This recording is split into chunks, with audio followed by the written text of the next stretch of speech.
भारत के उत्तराखंड में बसा केदारनाथ धाम केवल एक मंदिर नहीं, बल्कि आस्था, रहस्य और चमत्कारों का अद्भुत संगम है। हिमालय की ऊंचाइयों में 12 ज्योतिर्लिंगों में से एक यह पवित्र स्थल सदियों से भक्तों को अपनी ओर खींचता आया है। पर क्या आप जानते हैं कि इस मंदिर के हर पत्थर के पीछे छिपी हैं अनगिनत कहानियां, जो केवल आस्था ही नहीं बल्कि चमत्कारों और विज्ञान से भी जुड़ी हैं।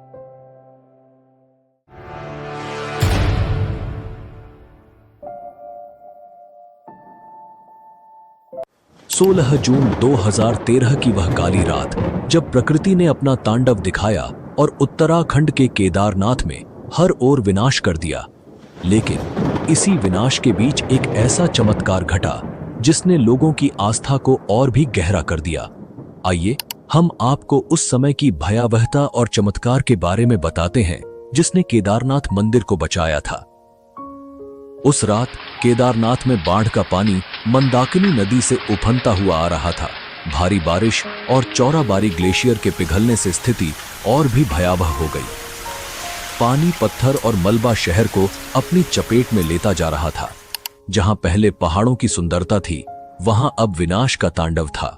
होटल, घर, दुकानें, सब कुछ बहा ले गया। करीबन 6000 लोग मारे गए और लाखों बेघर हो गए।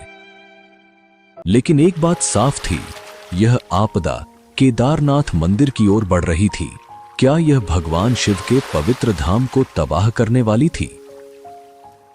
जैसे ही पानी मंदिर की ओर बढ़ा, अचानक एक विशाल शिला, जिसे अब भीमशिला कहा जाता है, पानी के बहाव के साथ बहती हुई मंदिर के पीछे आकर रुक गई। वह पत्थर मंदिर के करीब 50 फीट पीछे रुक गया और बाढ़ के पानी को 2 हिस्सों में बांट दिया।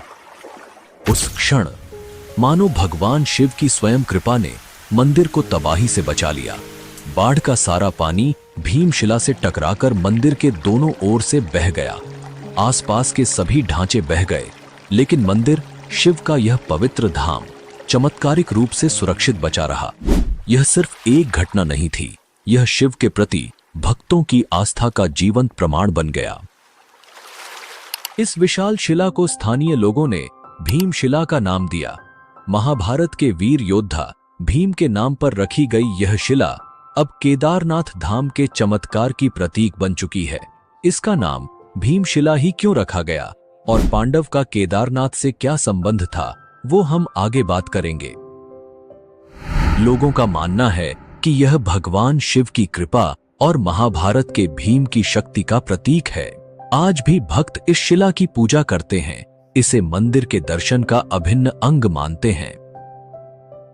वैज्ञानिक भी इस घटना से हैरान रह गए। उनका मानना है कि यह पत्थर पहाड़ से खिसक कर बहता हुआ नीचे आ गया था। लेकिन यह कैसे संभव हुआ कि यह शिला मंदिर के ठीक पीछे आकर रुकी और पानी के बहाव को 2 हिस्सों में बांट दिया? यह शिला लगभग 20 से 25 फीट लंबी और 10 से 15 फीट चौड़ी थी। इसका वजन लगभग 1000 मीट्रिक टन का माना जाता है। अगर यह शिला मंदिर से टकराती तो मंदिर को पूरी तरह नष्ट कर देती। उस दौरान मंदिर में करीबन 300 लोग ने शरण ली हुई थी और इस शिला की वजह से उन सब की जान बच गई। हम सबके मन में ये सवाल जरूर आता है कि 2013 की इतनी भयंकर जल प्रलय के बावजूद केदारनाथ मंदिर आज भी कैसे सुरक्षित खड़ा है। इसका जवाब छुपा है प्राचीन इंटरलॉकिंग टेक्नोलॉजी में। इस तकनीक से मंदिर के भारी पत्थरों को बिना किसी गाड़े या सीमेंट के इस तरह जोड़ा गया कि वो एक दूसरे में पूरी तरह फिट हो गए। हजारों साल पहले, जब तकनीक और आधुनिक उपकरणों का कोई नामो निशान भी नहीं था, तब इस मंदिर को भारी पत्थरों से बनाया गया। लेकिन इन पत्थरों को जोड़ने के लिए किसी गाड़े या सीमेंट का इस्तेमाल नहीं हुआ। प्राचीन भारतीय कारीगरों ने पत्थरों को इस प्रकार तराशा कि वो एक दूसरे में एकदम सटीक तरीके से लॉक हो जाते थे। इस तकनीक ने मंदिर को प्राकृतिक आपदाओं से बचाया है, चाहे वो भूकंप हो, भारी हिमपात हो या फिर बाढ़। 2013 की भयंकर बाढ़ के दौरान जब पूरा क्षेत्र तबाह हो गया था, फिर भी केदारनाथ मंदिर पूरी तरह सुरक्षित रहा। यही नहीं, इस मंदिर की दीवारें आज भी वैसे ही खड़ी हैं जैसे सदियों पहले थीं। ये इंटरलॉकिंग तकनीक ही थी जिसने पत्थरों को इतना मजबूत बना दिया कि उन्हें कोई आपदा हिला नहीं सकी। एक ऐसी तकनीक जो आज भी वैज्ञानिकों को चौंका रही है। यही है भारतीय वास्तुकला का कमाल।